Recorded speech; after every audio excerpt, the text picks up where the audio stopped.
Assalamu alaikum wa rahmatullahi wa barakatuh.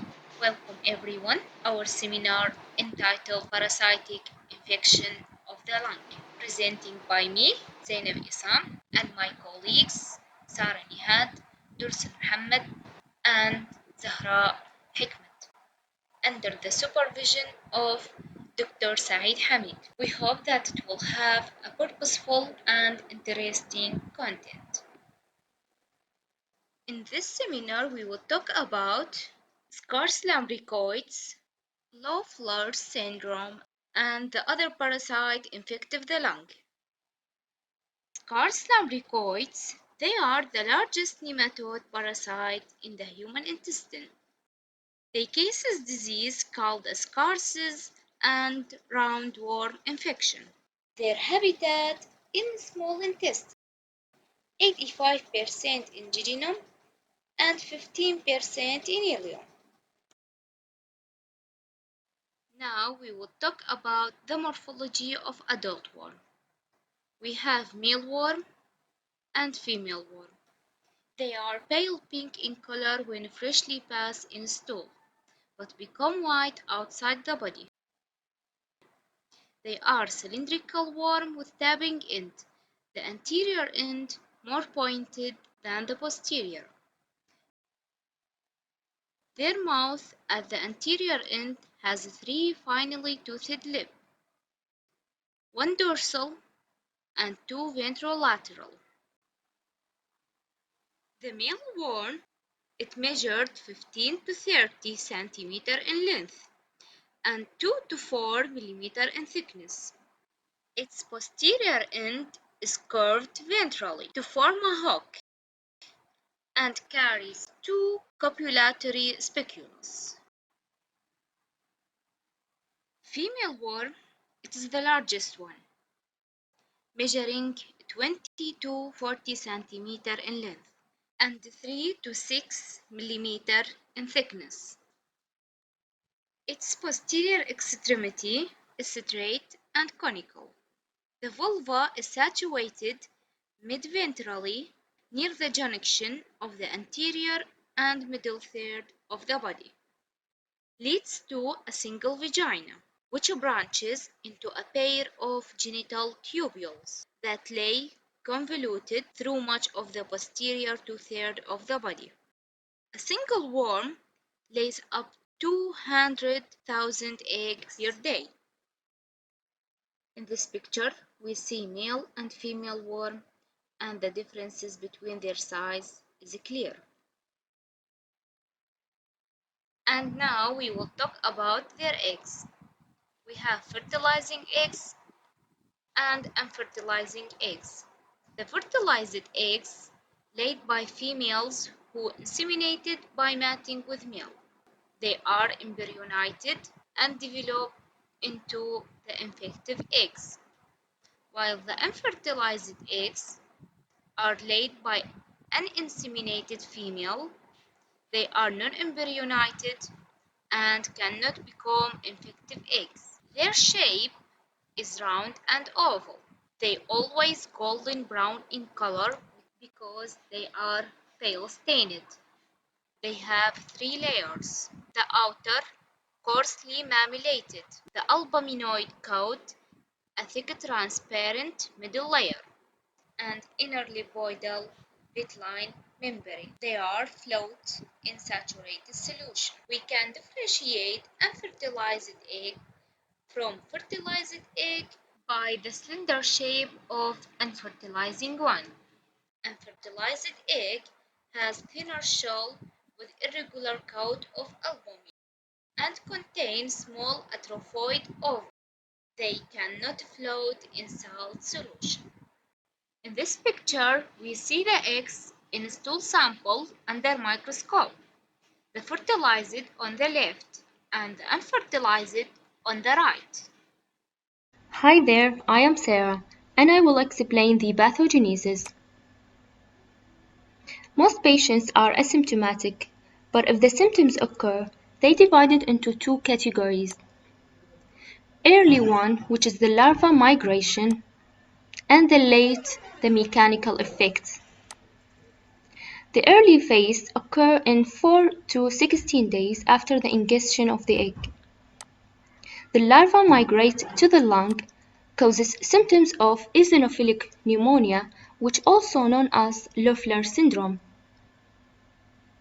The late phase occurs in 6 to 8 weeks after ingestion of the eggs, and gastrointestinal symptoms could be presented. Life cycle. The man is the natural host here, and there is no intermediate host. The infective form is the embryonated eggs, which develop from the fertilized eggs. The mode of transmission could be by vegetables or water contaminated with the infective eggs, or a child playing with contaminated soil may acquire the parasite by his dirty hands. The parasite mainly swallowed and occasionally inhaled. Firstly, the infective form, which is the embryonated eggs, reach the small intestine, where it releases the larva form.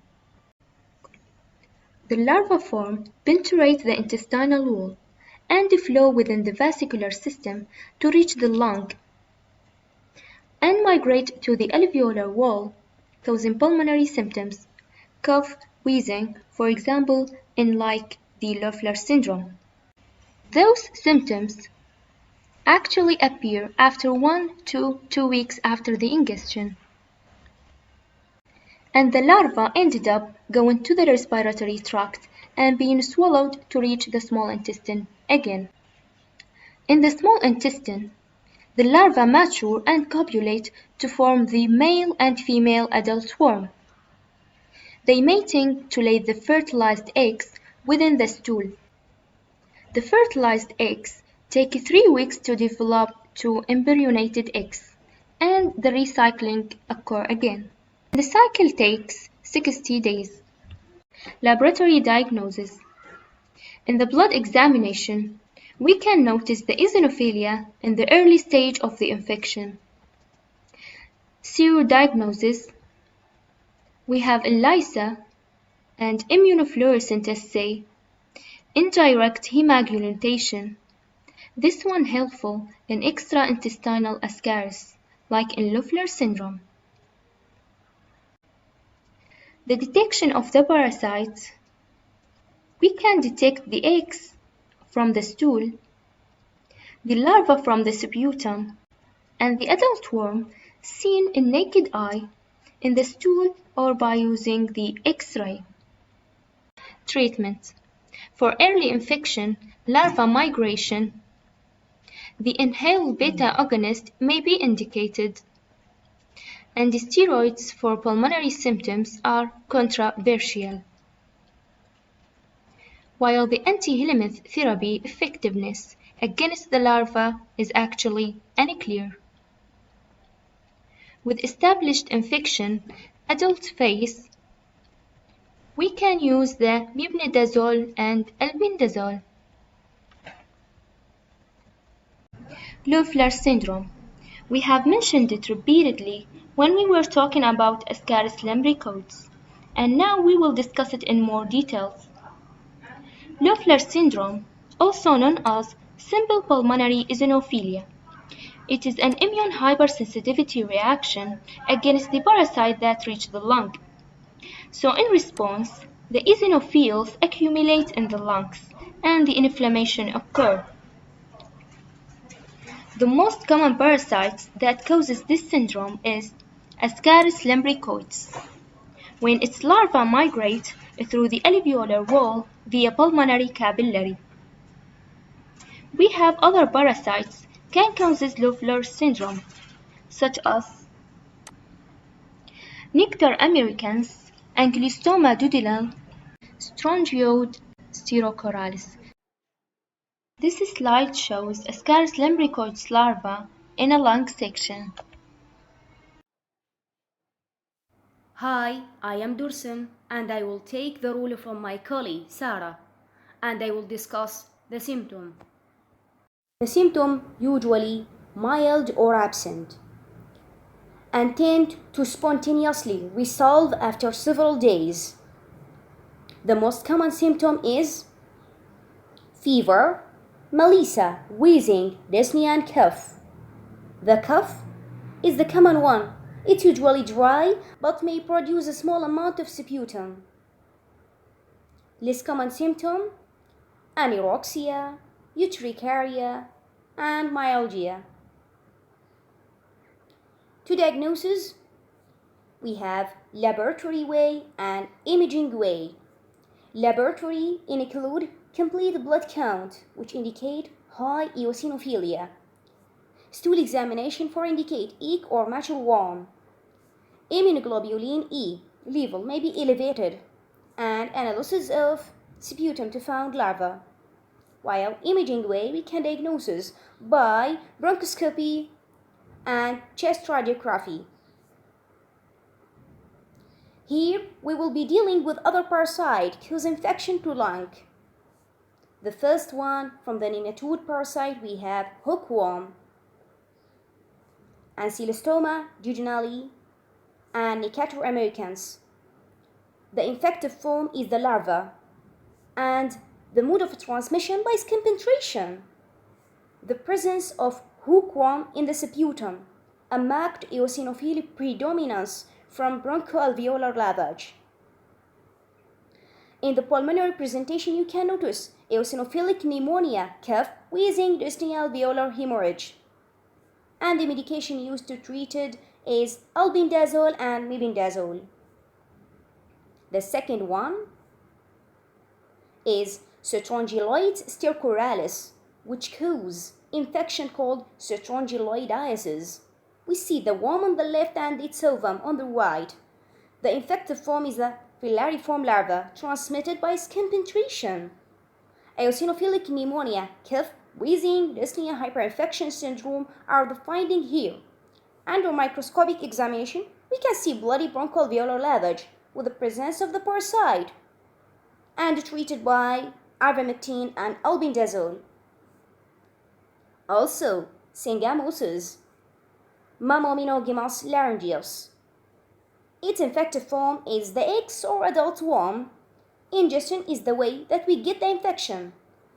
As a pulmonary manifestation, there will be a firm body-like lesion in the bronchus nocturnal cuff. It's present in the airway, and we can remove it via bronchoscopy. Gerofilaria imitius, also known as a heartworm, a small thread-like worm that causes gerofilariasis. The larva is the infective form, and is spread from host to host through bite of mosquito. The patient comes with a cough, chest pain, fever, dyspnea, and mild eosinophilia and lung nodule. We can detect the parasite from the surgical lung biopsy. No need for treatment. It's self-limited infection. Tropical pulmonary eosinophilia caused by Prodia millali, Wucheria bancrofti. Larva is the infective form, and it's spread by bites of mosquito. Bronchoalveolar lavage show eosinophil more than 15% of the total cells. Characterized by eosinophilic pneumonia, cough, wheezing, dyspnea, restrictive pattern on spirometry, decreased diffusion lung capacity. And we treated by using diethylcarbamazine. I will let my colleague Zahra Hikmat to continue. Also from the nematodes we have Toxicaria canis, Toxicaria catis, which cause visceral larval migraines. Larva is the infective form, and ingestion is the mode of transmission. The patient presented with eosinophilic pneumonia and episodic wheezing, and it's treated by diethylcarbamazine. Trichinella spiralis cause trichinella infection. Larva is the infective form, and also ingestion is the mode of transmission. It causes cough, pulmonary infiltrates, dyspnea, is due to respiratory muscle involvement, treated by mebendazole. Now I will talk about the trematodes that cause infection in the lung, such as schistosoma species, which cause schistosomiasis. Cercarial larva is the infective form, and skin penetration is the mode of transmission to human. It causes pulmonary hypertension and catayama fever. Bronchoscopic evaluation show eosinophilic predominance from bronchoalveolar lavage in the absence of parasites, treated by praziquantel.